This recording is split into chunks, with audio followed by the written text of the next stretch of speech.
Eu vou abrir para perguntas. Antes disso, eu queria ponderar rapidamente, pode ser? Porque a gente teve 3 falas que podem, na superfície, parecer um pouco distintas, mas eu sinto que é possível fazer uma linha de raciocínio entre elas, porque eu penso que a Ana e o Matteo colocaram 2 questões que são bastante importantes, porque a performance se encontra num certo momento de crise. Eu trabalho no universo das artes visuais em relação à dança, e isso para as artes visuais é muito claro, porque ela está se institucionalizando e junto com isso vem as questões do mercado, e a Ana colocou isso muito bem, dizendo que está trabalhando na Bienal. Então a performance hoje em dia, como é que ela se vende, como é que ela se coloca? A gente acabou de ver o Tino Segal, que troca os performers para que eles possam se adaptar ao horário da Pinacoteca, e as performances não alteram o espaço expositivo na Pinacoteca, não criam nenhum problema em termos morais, porque o casal que se beija é hétero e bonito, enfim. O Matteo colocou também uma questão bastante importante que tem a ver com a crise que eu acho que existe, que é uma crise teórica. Então, no início, quando a performance surgiu, ele citou o Melvin Carlson e o Schechner, que foram 2 teóricos que começaram a querer construir uma teoria sobre a performance, mais ou menos a partir do zero, talvez, né? E hoje em dia também existe esse questionamento, peraí, então o que a gente... será que a gente precisa abandonar dos 2000 anos de estudo sobre representação do teatro? Ou será que a gente precisa abandonar os 400 anos de estudo sobre a presença da dança? Será que essas teorias não podem, na verdade, se relacionar um pouco mais aprofundadamente? E eu acho que o Cassiano traz o que seria, na verdade, um desses motores que eu sinto que o Matteo falou, que são as motivações iniciais, né, dos anos 60, falando também das vanguardas históricas dos anos 70, que é trazer a relação entre arte e vida. Ele usa como exemplo a contemplação e como metáfora o silêncio, que abre buracos no nosso automatismo, né? Que também é um problema hoje em dia para a performance, essa melancolia de resgatar o tempo inteiro os anos 60 e os anos 20. Então eu acho que, na verdade, a gente está falando sobre desafios para o artista da performance, porque a performance se consolidou como linguagem e agora a gente está tendo que pensar o que faz, né? Bom, então é isso aí. Vou abrir para perguntas. Quem quiser perguntar. Eu levo o microfone?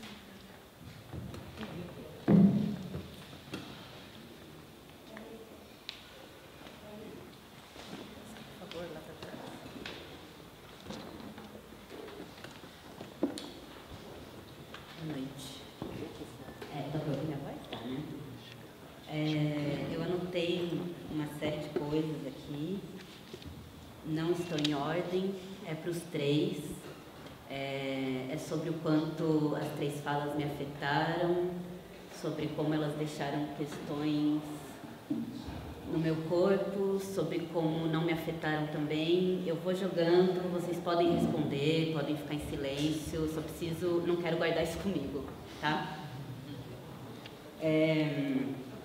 O que está acontecendo com vocês agora? O que vocês veem quando olham para si agora?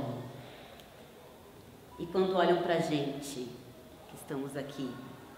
Sobre a criação de espaço, que o Cassiano falou,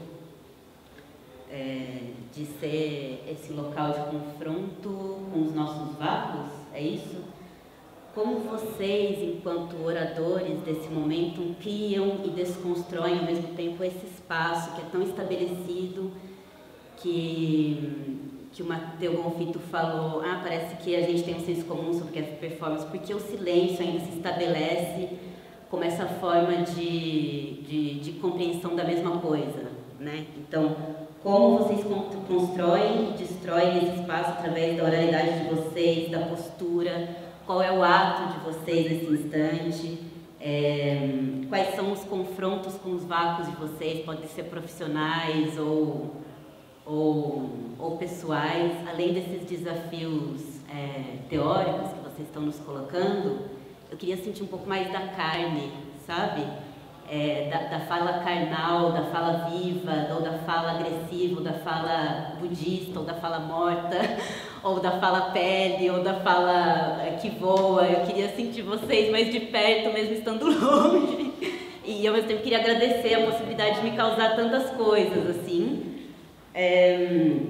Sobre a frase que você falou gente, desculpa, só estou aproveitando que eu acho que eu não vou falar mais depois. Que o Cassiano falou do John Cage, tapar os ouvidos com as próprias mãos. Eu ia propor da gente tapar os ouvidos, mas não vou propor isso, porque o Matheus já propôs uma outra ação, que é o seguinte: não há silêncio que não seja grávido de som. Qual é a gravidez de vocês? Qual é a gravidade de vocês? Qual é o confronto? Eu quero que vocês compactuem com o nosso olhar, compactuem com a nossa fala silenciosa, compactuem com o nosso desejo de estar aqui agora. Eu senti um pouquinho distante, apesar disso tudo é afecção. Eu estou afetada, não é uma crítica. Eu preciso de mais respostas, eu preciso de mais. Obrigada, é isso.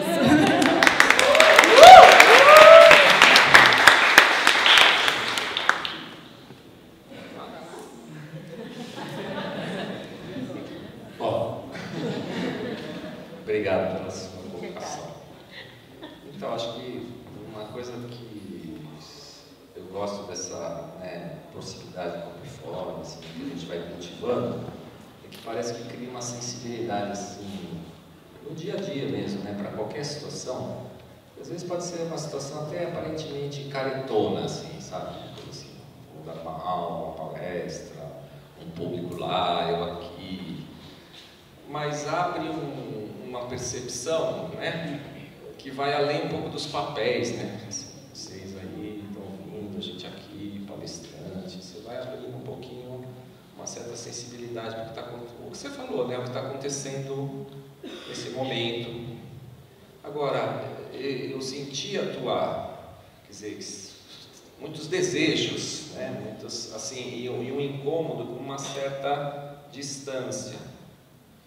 E eu não sei se a gente precisa se relacionar com a distância de um jeito assim, então vamos preencher logo a distância, sabe? Por exemplo, esse texto que eu mostrei aqui, é cheio de espaços, Tem uma palavra, tem um espaço, tem outra palavra.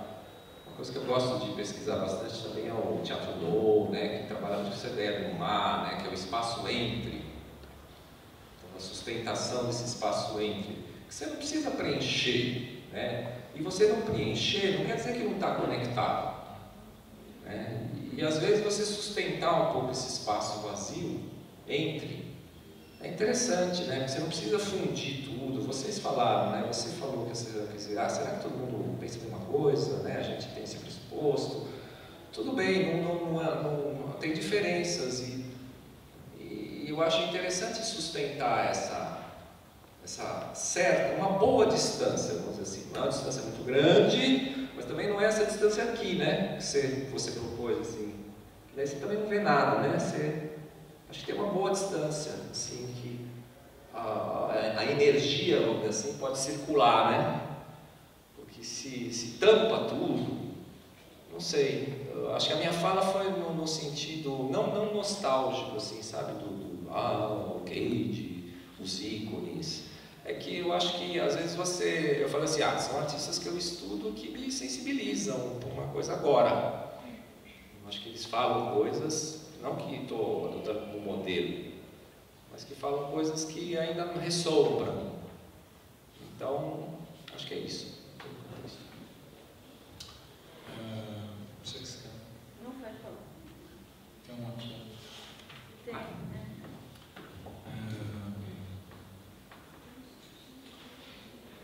Então, acho que isso que o Cassiano falou é interessante, porque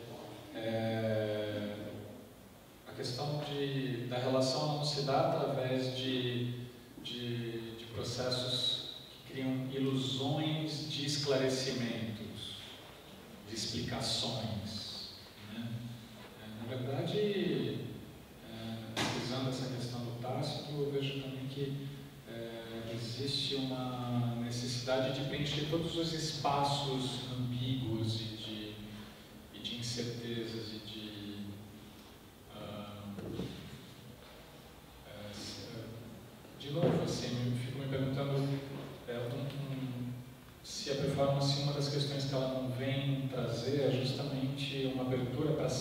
tipos de experiência que talvez, será que são possíveis na representação e na interpretação? Será que esse território também não surgiu em função de uma abertura de possibilidades de outros canais, né, de processos relacionais e de contato com o outro e de dinâmicas, né? Será que esse território não abre possibilidades para experiências que vão além do entendimento imediato e etc, etc? De novo eu volto no edital, né? Desculpa bater nessa tecla aqui. Na verdade, a gente está falando, se fala muito de processo criativo e a questão dos modos de produção muitas vezes são como se uma coisa não tivesse intrinsecamente ligada à outra, né? Então, assim, como é que eu posso explorar um território como esse, um edital que fala assim, figurino, escreva o seu figurino, escreva o texto. O nome também fala objetivo geral e objetivo não, objetivos específicos. Não, só os gerais não são suficientes, obviamente. Quais são os teus objetivos específicos? Público-alvo, assim, na verdade, pensa um público assim, preso numa roda que gira, né? E assim, só com umas facas, assim, tentando, sabe, será que até quando isso vai ser assim? Né? Você esperando para ser escolhido, né? Por alguém que fala, não, chama-se epilepsia. Então, assim, é um paradoxo. A performance, ela vem, ela é um espelho, de uma certa forma, acho que ela coloca muitos espelhos, né? Muitos espelhos. Assim, eu acho que ela faz a gente perceber paradoxos, né? Em que medida essa percepção ela pode gerar novas formas não só de fazer arte, mas de vida, né? Porque, na verdade, uma outra questão que esse território traz é assim, essa diluição de fronteira, né? Entre o fazer artístico e a existência, né? Os modos de existência. Como você constrói os seus modos de existência, né? Acho que não é uma resposta.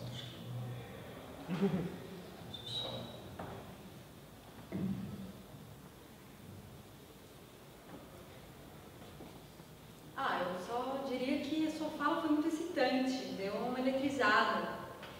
Não tem muito mais o que falar, acho que já falaram bastante, mas eu gostei bastante de te ouvir. Fiquei interessada em você.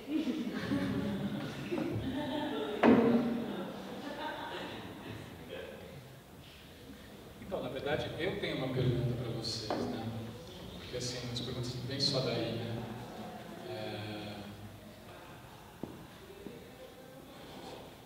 O que tudo isso provoca em vocês, assim? O que vocês acham dessas questões que foram levantadas, né?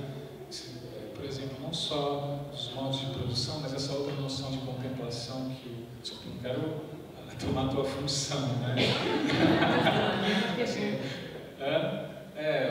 sim, mas essa inversão ela é interessante, né? As perguntas de lá e os oráculos aqui, né? Os oráculos, né? Essas coisas. Matheus, eu queria fazer um comentário. Seria melhor eu ficar em silêncio. Porém, já que estou aqui, o microfone passou perto de mim, a respeito dessa discussão da arte, do teatro, da performance, se for em relação a modos de produção, claro que por conta da gente estar discutindo performance, isso surgiu mesmo tentando deslocar esses lugares da instituição da arte, e é pertinente que a gente pense em modos de produção. Essa conversa com o Renato, né, foi uma longa conversa, uma conversa de uma vida, uma questão do Renato mesmo, em relação a modos de produção. Mas eu queria dizer aquilo que eu não deveria dizer, mas vou dizer aqui dentro do nosso pequeno gueto da performance,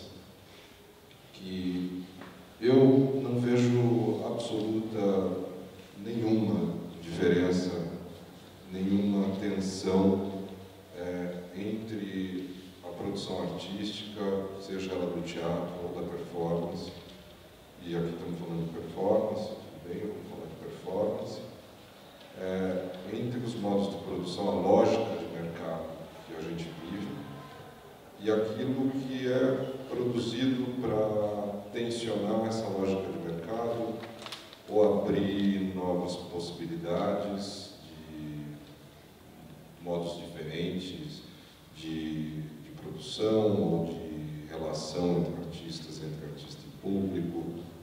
Eu vejo uma total harmonia entre essas duas coisas. Não vejo de forma nenhuma de alguma forma eu vejo o contrário, eu vejo que as experiências artísticas alimentam a lógica do mercado que a gente vive, elas de certa forma antecipam muitas vezes e criam novas possibilidades de mercado, mas dentro dessa lógica que a gente muitas vezes se coloca contra, ou melhor, a lógica que se coloca contra a nossa própria vida, né? Então, de certa forma, eu presenciei um debate uma vez sobre arte e resistência, e acho que é importante falar isso, já que a gente está falando de performance, e eu via muitos grupos falando do modo de trabalho, como que eles se relacionavam, e que isso, de certa forma, era um modo de resistência à lógica das relações, às lógicas do mercado. Mas eu posso dizer que não, que a performance, a arte, o teatro são também um pilar constituinte dessa mesma lógica que nos incomoda, que nos abafa a vida, e que talvez a resistência seja resistir à arte e não à lógica do mercado ou aos modos de produção vigentes. E eu acho que isso é um lugar da performance. O Vitor Conte mesmo postou um dia uma coisa interessante, que falou: poxa, se a arte, se a performance de repente está dentro de instituições como o Bienal, como o MoMA, como está sendo incorporada em todos os lugares, na própria academia, então que sentido isso tem? Porque isso nasceu de alguma forma para deslocar esses lugares. Mas eu gostaria de acrescentar mais uma coisa, que eu acho que o próprio deslocamento produzido pelos artistas e pela prática artística alimentam justamente esse mercado que a gente não gosta, que a gente não quer, essa lógica das relações, esse modo de organização da sociedade. Então, queria colocar isso porque, de alguma forma, eu não vejo... eu sei que é um nome velho, mas, ao mesmo tempo, é um nome que se renova, é novo, é velho, novo, é velho, mas, de alguma forma, acho que todos nós estamos contribuindo com aquilo que queremos mudar, mas não no sentido de mudança, mas no sentido de alimentar e fazer a manutenção.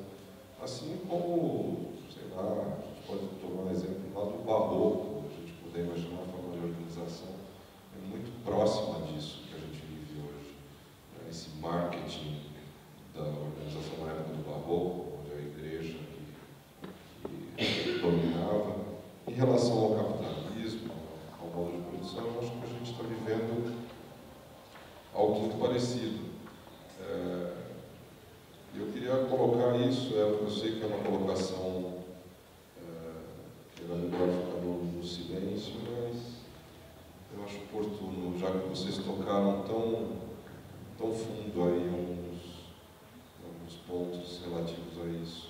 E essa crise que ela cita, eu acho que é uma crise da própria vida. Senão, se a gente tivesse uma crise na instituição da arte ou da performance, eu estaria melhor. Só um diálogo aqui, né?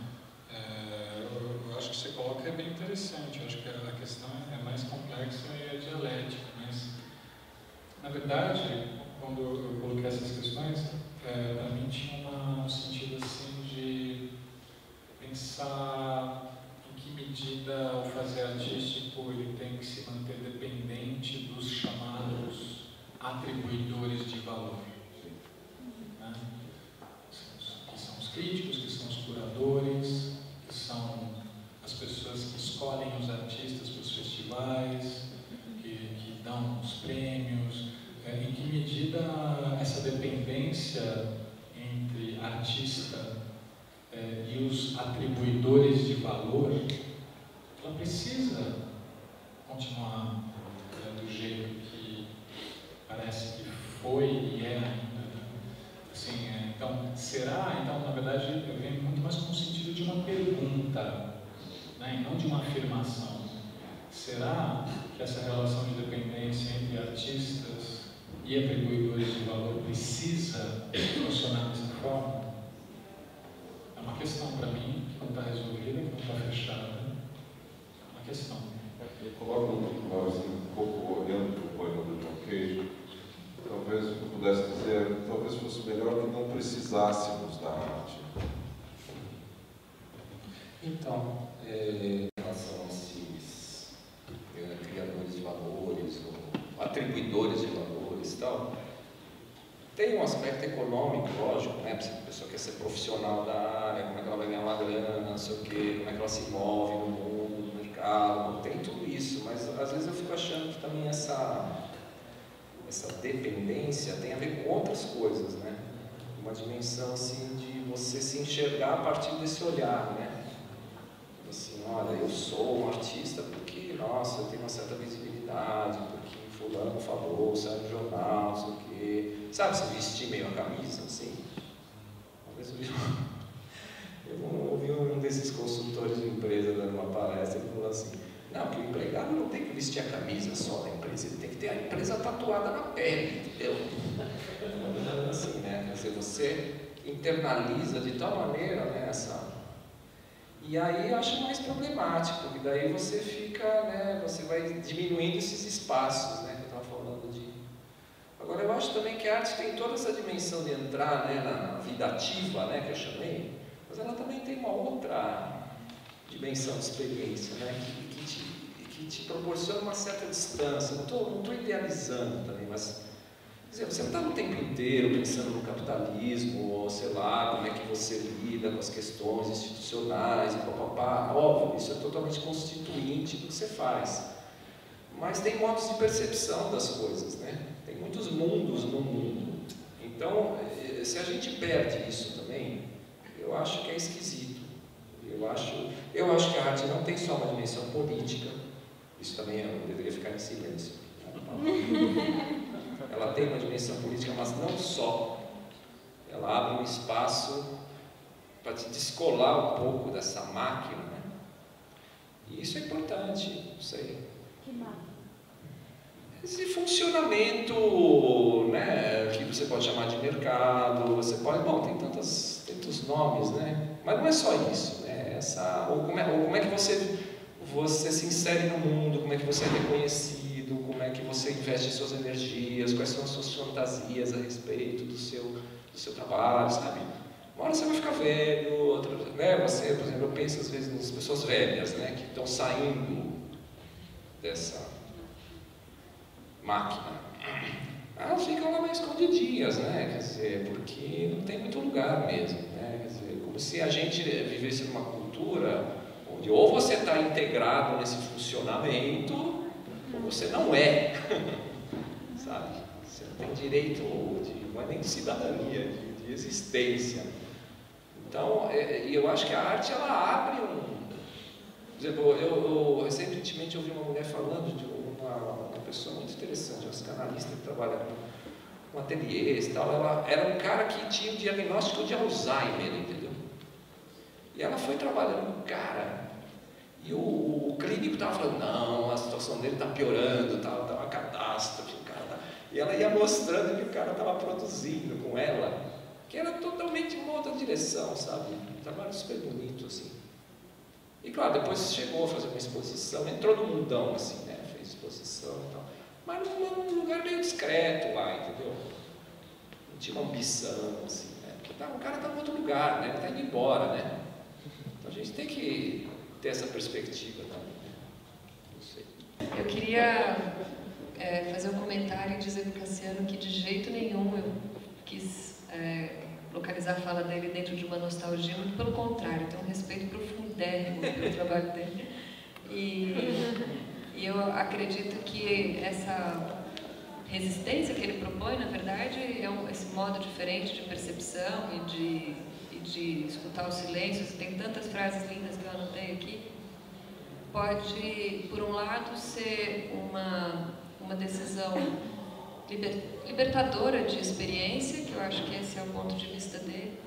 E, por outro lado, pode ser facilmente também cooptada, como a gente viu, por exemplo, o que aconteceu com a Abramovic, quando ela mudou para Nova York e virou mercadoria, né? Então, agora ela trabalha esse zen budismo assim como qualquer outra coisa que ela leva lá para Lady Gaga, etc. Então, eu estava só querendo ponderar sobre parece que essa dificuldade da performance de se colocar, de se atualizar. Assim, enquanto ela inicialmente foi uma forma criativa de lidar com meios de produção empobrecedores, no sentido de precisar de teatro, precisar de dinheiro, etc., ao mesmo tempo, estava conversando com o Gustavo esses dias, ele falou isso, ele é meu namorado, falou aqui no último encontro.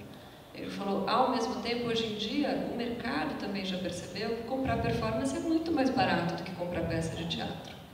Então, várias vezes eu já fui negociar com o Sesc, enquanto uma peça custa X, eles falam, não dá para fazer uma performance junto, sabe? Aí a performance menor, menos como se fosse menos pesquisa, porque, e também isso que a Ana falou de não instrumentalizar, existe um pouco essa ideia de que o performer, como ele não é bailarino, que começa a dançar aos 8 anos de idade, sei lá, ou músico, que também começa a treinar aos 10, ou ator, que faz uma faculdade depois, sabe? Essa ideia é que ele pode ganhar menos, então a gente está assim num debate, o quanto o MoMA pagou para as pessoas que fizeram as performances da Abramovic, o quanto a Pinacoteca pagou para os performers do Tino Segal. Essas coisas são importantes de serem discutidas.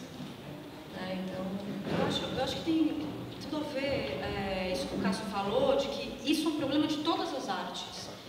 E de fato, não estar nesse sistema, não estar nessa roda, nesse mercado, pode ser uma opção de postura. Por isso que, para mim, esse é um grande desafio. Apostar que a gente está partindo de pesquisa e processo, que a gente não tem um produto final. E isso é uma postura de trabalho para qualquer tipo de suporte, se é dança, se é teatro, se é performance, instalação. Acreditar, porque a gente fala, não, é uma pesquisa, é um ensaio aberto. Não, a gente está fazendo um processo criativo e ele não tem momento para acabar. E isso é a obra de arte. E acho que isso é um desafio a gente assumir isso. E dar valor, porque isso não tem valor no mercado, isso não tem valor em nenhum lugar, aliás. Mas isso pode ser arte também, pode ser. E eu acho que a arte é importante. Eu vou colocar uma coisa. Porque, pegando a tua fala agora, eu acho que tem uma questão assim, porque do jeito que você fala, e historicamente, tem acho que essa percepção, eu acho assim, pensar que a performance teve uma evolução ou não, entre aspas, e que hoje ela se transformou num gênero dentre outros, eu não vejo assim, e é por isso que eu acho que esse resgate histórico é importante, assim, das motivações que geraram esse tipo de manifestação. Eu não vejo assim. Eu vejo a performance como um território que abre possibilidades específicas, né? E que podem ser muito interessantes se a gente pensa em todas as contradições e paradoxos como no país que a gente vive. Assim, eu não vejo como um processo histórico de diluição que transformou a performance num gênero. Eu acho que uma vez que você consegue fazer, de uma certa forma, esses resgates históricos, você pode perceber a amplitude que esse território pode ter em em diferentes tipos de contexto e, ao meu ver, no nosso especificamente. Então, assim, estou dizendo isso porque uma das coisas que a Josete Ferrara dizia era isso, né? Que ela achava que a performance ela tinha surgido com uma especificidade e se transformado no gênero entre outros.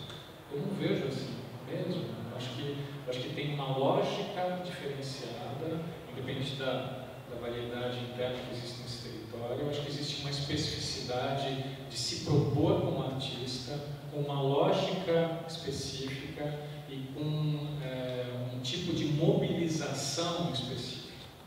Então, para mim, essa é uma questão. Eu não acho que... Não tem nada tácito. Hã? Não tem nada tácito. Não tem. Então, assim, não acho que assim, agora é na revistinha do Guia da Folha, circo, teatro, performance, dança, não vejo assim. Não vejo assim. Claro, mas claro que isso depende de quem faz, de como isso acontece. Em relação, principalmente para a Ana, que vai estar na Bienal agora, eu queria saber como então você lidou com isso, porque ainda não estão fechados todos os projetos desse ano, então se você teve que enviar um projeto baseado porque tiveram um tema primeiro, então como foi essa construção do seu trabalho e com o próprio espaço arquitetônico, como que é lidar com esse boom, né? O espaço da Bienal, enfim. Eu queria saber do seu processo e sua relação com a Bienal. Poxa, na verdade, não é meu só, é um grupo gigante. A gente já tinha feito um trabalho há um tempo atrás, na última Bienal. Aí nessa Bienal, na verdade, o meu grupo ele não é o grupo que está na Bienal, é uma artista franco-argentina que está fazendo um trabalho e ela convidou a gente para participar. E eu não estou exatamente acompanhando os mínimos detalhes da produção do evento, mas algumas coisas eu tive que fazer na produção, que é gigante, várias pessoas daqui, várias pessoas de lá, várias pessoas da Argentina, e foi muito difícil, porque eles queriam, como você falou, eles queriam o nome da obra, eles queriam um resumo, um release, eles queriam fazer pagamento de uma forma que a gente não tinha absolutamente forma de receber. Só que os curadores, eu também não sei exatamente como a Bienal se organizou em relação aos outros processos criativos, mas eu sei que os curadores querem trabalhar com o processo. Então tem esse desejo de entender arte contemporânea, processo criativo, arte efêmera, uma arte que tem um produto final, só que institucionalmente não existem mecanismos para isso. Era esse exemplo que eu queria dar. Assim. Mas acho que isso acontece em outros lugares também. Não só na Bienal, que a Bienal é emblemática, né? Estou fazendo arte, estamos uma vitrine da arte contemporânea no planeta. E é super complicado. Mas eu acho, eu gostei muito do que o Cassiano falou, porque se a gente fica na expectativa de atender a essas coisas, a gente não faz aquilo que a gente quer fazer. E eu entendo a performance como um processo mesmo, como processo de criação. Então, acho que a gente tem que, difícil, mas assumir isso, que não necessariamente é político, não necessariamente é arte, mas é alguma coisa que você precisa dar continuidade. Então, eu acho que é um desafio isso mesmo. Você partir e também a coisa do mercado, né? Essa expectativa também, a expectativa de ser alguém, a expectativa de se apresentar como um produto comercializável, de ser um artista, com a maiúscula, de ser o selfie do artista, o Facebook, o Tumblr. Então põe lá a imagem e aí na verdade você acaba investindo um investimento em coisas que não são importantes, do meu ponto de vista, não são importantes para... Acaba ganhando muito tempo. Gasta tempo com isso, investe tempo nisso. Quando você lançou a pergunta de o que é que isso daqui está causando na gente,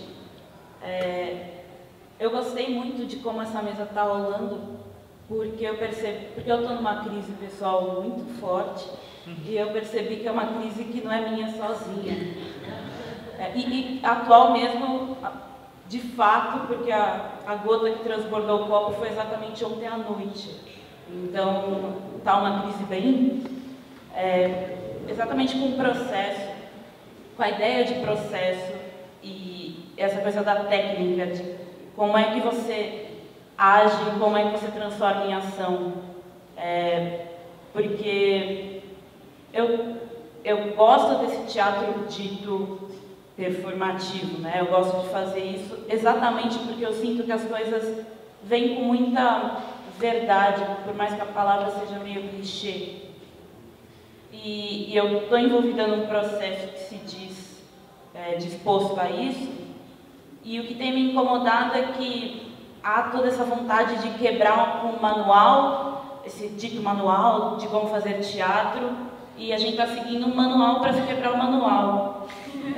Eu fico me perguntando quando foi que decidimos que você só é ator se você souber Suzuki, sabe? E por que raios, às vezes, sabe, aquela obrigação, tipo, não, porque tem que vir de você, e por isso a gente vai fazer Suzuki. Ah, mas eu não gosto da Suzuki. Não interessa, a gente vai fazer porque vai liberar em você. Eu tô em crise com isso, sabe? De alguém dizer como é que eu vou conseguir liberar as minhas pulsões, quando, na verdade, quem domina as minhas pulsões sou eu.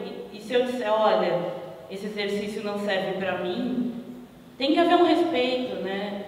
Porque o que me incomoda é exatamente criar um manual para se fazer um teatro sem manual, ou para se fazer arte sem manual, porque você só está trocando, né? O exercício, você está trocando a capa por um gesto vazio, mas porque você julga que isso é contemporâneo, né? E de como a gente se obriga a parecer contemporâneo, e de como, e uma frase que eu escuto muito se livra do seu racional. Mas o racional é parte de mim, entendeu? Eu sou uma universitária, óbvio que eu trabalho racional, eu estudo letras, óbvio que eu gosto de texto, mas isso não quer dizer que é a única coisa que eu gosto. E por que? Não, se foi racional essa cena, não valeu. Porque no teatro, em 2014, não funciona como racional, sabe? E a gente não se permite usar aquilo que vem espontaneamente, porque a gente quer seguir a regra, porque a gente leu o lema, porque a gente leu muita coisa, aí a gente libera o racional, tendo em vista tudo aquilo que a gente leu racionalmente. Eu estou numa crise exatamente porque eu não sei o que eu faço, eu não sei se eu dou um passo para frente, se eu dou um passo para trás, se eu paro para ler, se eu paro de ler, tranco tudo no armário e vou tentar agir, ver o que é isso, entendeu? Eu estou em crise total, a ponto de olhar no espelho e chorar, porque eu não sei o que eu estou fazendo. E ao mesmo tempo eu sei o que eu quero fazer. E aí sempre fico, mas você não leu fulano, você não sabe fazer uma performance sobre isso. Então, joga fora, joga fora. E eu lembro que essa crise tem muito a ver com o sentimento que eu tive quando eu escolhi fazer arte, assim. Porque eu já tentei mudar o mundo de muitas maneiras, inclusive em partido político. E eu saí no momento que meu dirigente virou e falou, olha, todo militante revolucionário tem uma atividade alienante. Eu vou pro bar beber, você faz teatro. Eu fiquei revoltada e saí, larguei a bandeira e fui fazer teatro. Fazer teatro é um pouquinho pior, né? Um pouquinho mais, né? E aí eu vivo, desde então nunca voltei para partido, né? E aí eu vejo um cara que quer me dirigir para se liberar das amarras e que me amarra também, sabe? E eu tô começando a enlouquecer e como é que... E é por isso que eu acho que eu gosto dessa, porque a gente tem esse espaço exatamente para sentar e discutir quando tem que sentar e discutir e para fazer quando tem que ir lá fazer, entendeu? E na verdade também foi um pouco desarticulado, porque foi só o que veio, assim, foi uma pulsão, foi assim que eu liberei agora a pulsão. E é só dividir que foi bom saber que eu não estou sozinha na crise, porque isso acalenta um pouquinho e sei lá, e dividir essa minha questão de como é que a gente faz um processo verdadeiro e nosso. Eu acho que, eu falei brincando, mas eu acho isso mesmo. Quer dizer, o fato de você reconhecer o como você está, né? Você falou várias coisas super interessantes aí, né? Acho que é um ótimo ponto de partida, né? Que você está colocando o pé no chão, assim, ó, bom, então tá assim, então isso aqui que é o que eu estou lidando, né? Então esse é o material, eu acho, né? Nessa linha mais, nessa performance que trabalha, né? Situações, sei lá, existenciais, políticas, sei lá. Então acho que isso é um ponto. Outra coisa que me ocorreu para te falar, assim, acho que às vezes quando está muito, né, tem uma coisa do simples também, né, assim, então tem muita coisa, mas o que eu escolho para fazer primeiro, né, assim, porque eu vejo isso muito hoje, assim, as pessoas falando muitas coisas, muitos desejos, muitas questões, fica uma avalanche, assim, né. Então, todo esse papo de silêncio aqui não é para impressionar. Eu acho que é justamente esvaziar um pouco e, bom, peraí, então, o que dá para fazer primeiro? É isso aqui? Uma coisa? Acho que uma opção por uma certa simplicidade é interessante, né? Para ser mais real, né? Porque também você já está tendo uma experiência, né? Forte. Isso já é uma experiência. Tem uma coisa aí, nessa questão das lógicas, né?